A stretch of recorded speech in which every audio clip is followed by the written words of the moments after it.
And here he is, all the way from Juneau, Alaska, a naturalist storyteller. Pete Griffin, give him a hand.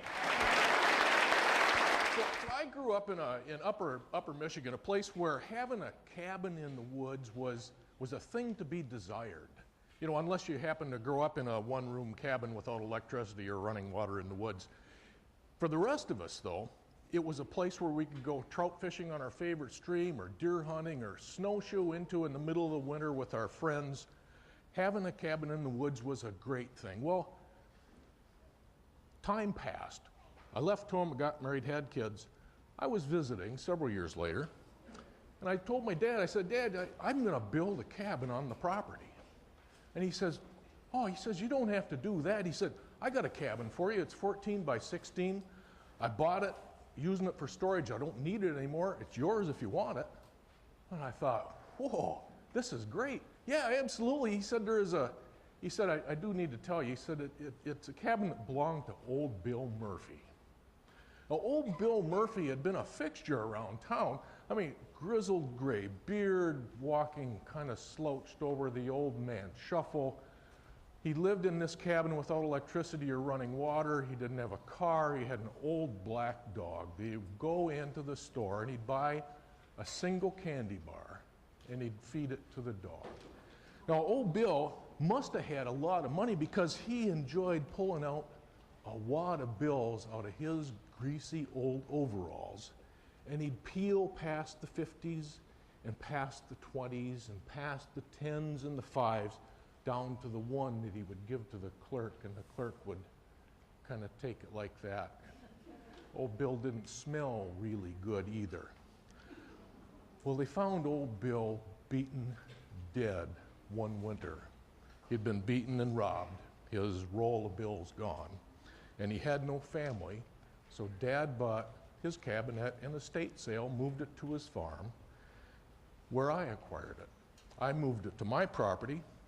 Now, the first thing I had to do was clean it out because old Bill was not much of a housekeeper. He had an old fuel oil space heater in there, and it wasn't adjusted very well because the insides of the cabin were all sooty and kind of greasy, and the couple of windows that were there were fly-specked, and there were spider webs in the corners and little carcasses of dried up flies wrapped up in spider wood on the window sills. And when I started tearing out the walls, I paid extra close attention because as kids, we speculated that old Bill had a lot of money and he must have had it squirreled away inside the walls of his cabin. The only thing I found in old Bill's cabin in the attic was that for some ungodly reason, he had collected old deer hides. Raw deer hides, and they dried up above in the attic, and when I pulled the ceiling down, those old deer skins came out, and they were an awful mess. The flies had gotten into them and laid their eggs, and the maggots had hatched, and they'd had their way, and the mice were up in there, and they made nests out of deer hair and left little pellets all over the place, and I was cleaning it out. And I was working on weekends in this cabin, and I came up to the property one Friday night. I was really going to do a final scrub down. Because it still smelled terrible, I brought my tent because there was no way I was going to sleep in that cabin until it smelled a lot better. So I pulled in, and then I went to talk to the neighbors to let them know that I was going to be there and to expect to see my car or my truck going in and out of the driveway. And then I went to see my parents, and late that Friday night, I came back, driving back to the cabin and my tent all set up there when one of those Midwest thunderstorms brewed up, and it was a doozy.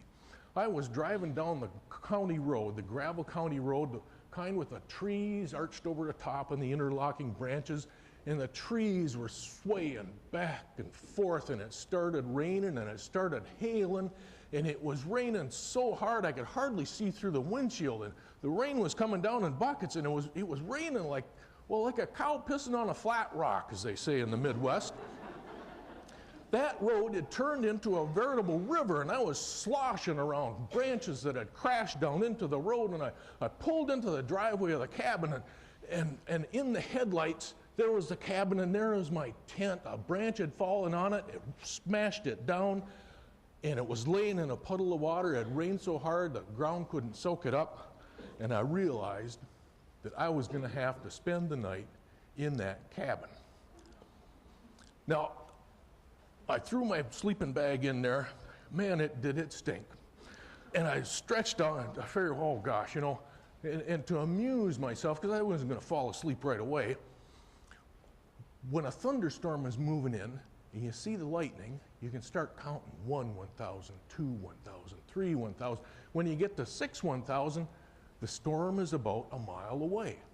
So I started flash, and then 1, 1,000, 2, 1,000, 3, 1,000, 4, 1,000, 5, 1,000, boom, boom, boom, boom. And then another flash, 1, 1,000, 2, 1,000, 3, you know, it's half a mile away, boom, boom, boom. And when it got to 1, 1,000, 2, 1,000, after that flash, boom, boom, and the cabin started shaking. And the deer hair started falling down from the ceiling. And the mouse turds. And the maggot husks. Oh, Lord. Oh. God. Gee. You know, and the lightning would flash. 1, 1,000, bam! And the deer hair would come down. And oh. It was horrible. And I'm laying there thinking, because I'm not falling asleep, the inside of the cabin would light up like you hit a flash bulb, and when the lightning is so close, you see the light, you hear the rip, and it's a bam right away, and the deer hair came down, and the mouse turds, and a maggot husk, and it was horrible, and I realized, this was just an awful thing, and I got to thinking that lightning came and it would flash inside of the cabin and turn everything just black and white. It was so intense. And I'm laying there thinking, what if during one of these lightning flashes, I see old Bill Murphy standing there? Because we never did find his killer. And figuring he was pretty peeved at whoever was living in his cabin now. And I thought, you know what, I got to open the door, because if I see old Bill Murphy standing there, I got to get out in a hurry. So I did that, and I'm laying there thinking, and the lightning would flash, and bam, and the deer hair would come sifting down, and I got to thinking, I didn't tell you about the bear. When I talked to the neighbors, their bear had been in their outbuildings and tore into their beehives, and I thought, oh, good heavens, if that bear is around and it's raining like this, and he comes by and he smells that deer hair, and it's a nice dry place, what bear wouldn't go in the cabin? So I had to have the door closed, but I couldn't close the door, because if I saw old Bill Murphy, I had to get out in a hurry. It was what you call a dilemma. So I came up with a plan. I took all the empty cans in the cabin and I stacked them in the doorway. I opened the door, so if the bear came around and stuck his head in, he'd knock over the cans, and I'd be alerted. I'd wake up, I could kick the door shut. If old Bill Murphy happened to show up, those cans weren't going to stop me on my exit out of the cabin. And in the interest of full public disclosure, the cans had at one time been filled with an adult beverage. So that's what happened. The thunderstorm moved on. I fell asleep. Sun came out the next morning. I got up. It was a wonderful day. Those days after the thunderstorm kind of clears the air. And I went to breakfast with my mother and dad, and I told them the story of my first night in old Bill Murphy's cabin, and they laughed. And I said, yeah, you can laugh, but I said, I blame you. And they, well, you blame us for what? I said, your son is 30 years old. He's still afraid of ghosts. How is that not a parental issue? So a few years back, Mom and Dad both passed away. A couple years back, I went back and I revisited the cabin, and it's nothing like it used to be. The inside is lined with nice bright cedar paneling. There's bunk beds for the kids. There's a sink, and there's a nice little wood stove. And I noticed on the doorway, on the door frame, there are pencil marks where we measured the heights of the kids every time we visited the cabin, a name and a date and a pencil mark all the way up to about there. And I realized that there are a lot of different ways to measure just how grown up we are. One of them is by pencil marks on a door frame. Another one is by pages on a calendar. And there's still another way we measure how grown up we are in just how far we've come in our ability to overcome our childish ability to imagine things that aren't there. And I probably should have thanked my parents for that rather than blamed them. So, with that said, when I got married in 1976, my future in-laws had interrogated me before they knew that my wife and I had eyes for each other. And they basically interrogated. One stood on one side, one stood on the other. Catherine's dad was, good Lord, he must have been 7 feet tall. And her mother, although she was shorter, she was of equal stature. So they were firing questions at me. I was still in school, and their questions are, where'd you grow up? What's your dad do for work? Does your mother work? Is she at home? You know, what kind of car do they drive? And I just blurt out an answer, and the other one would ask a question. You know, when are you going to graduate? Oh, 1970. You know, what kind of degree are you going to get? Biology. What kind of degree what kind of job can you get with a degree in biology? Well, after it was over, I talked to my wife-to-be, and I said, holy smokes, that was some interrogation. She said, it could have been a lot worse, you know. And I said, how so? She said, well, I didn't tell them that you were my boyfriend. So you may recognize that there is a point in a young man's life when having a girlfriend may be one of the most important things in the world. And there I was. I had a girlfriend. That was terrific. A couple years later, we were married, and we moved to Minnesota. My job took me there, and I bought a new boat because I loved fishing. So I bought this new little boat, and I fished walleyes, and Marge and Bill came to visit us once, and Marge saw the new boat in my driveway. She said, oh gosh, you got a new boat, what do you do? I said, I fish for walleyes. And she said, you know, she says, I like walleyes, let's go fishing. Okay. So I took her fishing. We fished for walleyes, and she was a woman who took this really seriously. I mean, we had a standing bet, and it was a bet she'd started with her sister years ago. 25 cents for the first fish, 25 cents for the most fish, 25 cents for the biggest fish. So a person on top of their game could win 75 cents from their fishing buddy that day. And she was absolutely serious about that.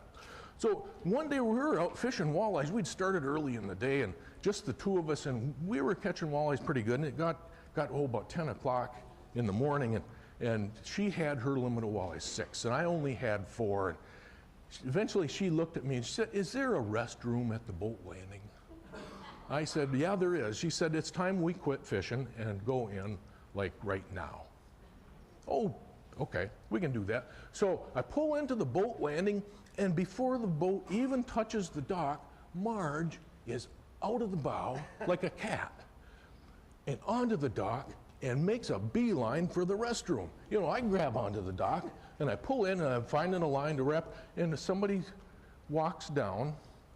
I see a pair of legs, and I look up, and there's a guy about 30 years old, not too old, and he looks down at me, and he says, so she outfished you, did she?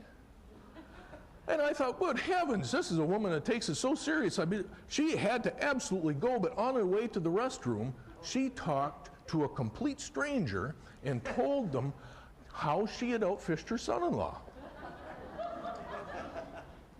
So eventually we wind up in Alaska. And there, Marge and Bill came and visited me. You know, hey, how's it going? You know what? You must be doing some fishing up here. I said, yeah. She said, well, what's running this time of the year? What's biting? I said, well, king salmon. She says, well, how big do they get? And I said, oh gosh, most of them are 15, 20 pounds, but yeah, once in a while you get one up to 30, 35 pounds. And she says, oh, that really sounds good. Let's go fishing for king salmon. So I said, sure. So we took off the next morning, bright and early. Now, king salmon fishing is not one of those, it's not like fishing bluegills or anything else where you just keep pulling them in. it's an average of like 65 hours of fishing for every king salmon that's caught. So our chances of getting a king salmon were pretty minimal, even at the height of the season. But we went out, and after a couple, 3 hours of trolling back and forth and back and forth, I'm about to call it quits. I'm out of coffee, and it's time we just call it quits and call it a day and maybe go out the next day. And I'm about to tell Marge that when all of a sudden her pole in the rod holder goes, whong! The tip hits the water and the reel starts screaming, and Marge, you got a fish. And she pulled the rod up and she set the hook, and she is trying to reel the doggone fish in, and it's taking out line and it's going. It's gone 100 yards. Marge, you gotta put your thumb on the reel and slow them down a little bit. And so she slowed them down. And I said, then you got to pull them back towards you, and you got to reel, and you pull them back towards you, and then you reel it down and pull them back, and you just keep doing that. And she was getting the fish coming in closer, and it's going back and forth and back and forth, and it down 300 feet deep all the way down, and she pulled it back up, and she finally, I mean, this is like 30 minutes. She finally gets the fish up to the top of the water, and I can see it. It's laying out there, and it dives all of a sudden and heads away from the boat, and she, holy smokes, and all of a sudden her line goes slack. Oh, she says, it's gone. And I look out there, and I see what looks like jaws heading for the boat. And I said, no, he's not, Marge. He's heading for the boat. You got to reel as fast as you can. So she was reeling and reeling and reeling. The fish went down and it came back up, and that was it. And it was laying on its side, and I could see that it had one hook in the corner of its mouth. And one more flip, and that fish was gone. And I thought, oh no. And it was so far out from the boat I couldn't reach it with a landing net. I said, Marge, you got to get him a little closer. And she was so tired she could not hold her rod. She couldn't get it up above her head and pull it back any further. And so I hooked my feet under the seat of the boat, and I grabbed the very end of the landing net, and I lunged as far as I could and landed on the gunnels of my ribs and bruised them. And I just got the landing net under that fish and raised it, and it was in the bag of the net, and I hand over handed the landing net in, and I grabbed the fish with both hands in the net and pulled him up, and I dropped him in the bottom of the boat and looked at it, 37 pounds of ice cold, quivering, wild Alaska king salmon. And I looked at that fish, and Marge looked at that fish, and I stepped over it because I'm going to give her the Hardy Guide handshake. Nice fish, good job. And she looked at me, and she threw both her arms around me and gave me a kiss right on the lips. I was in with that family.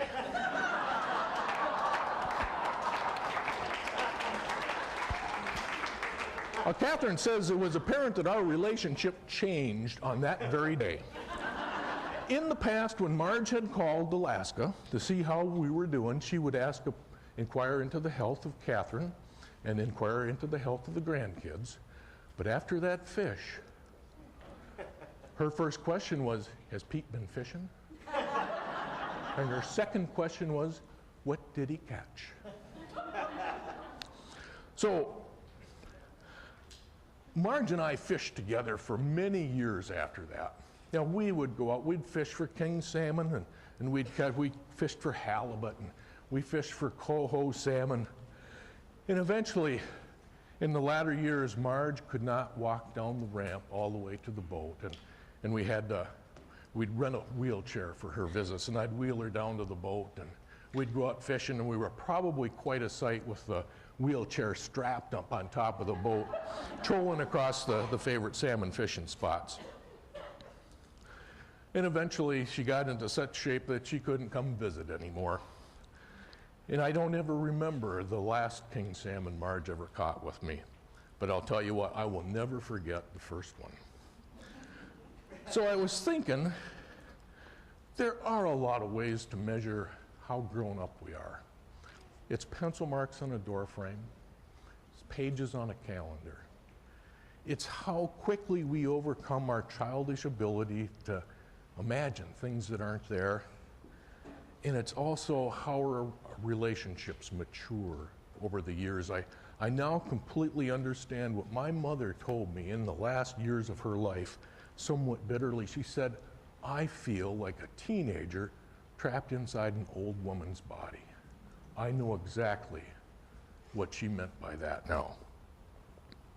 And I realize that I haven't grown up yet. And I hope you haven't either. Thank you.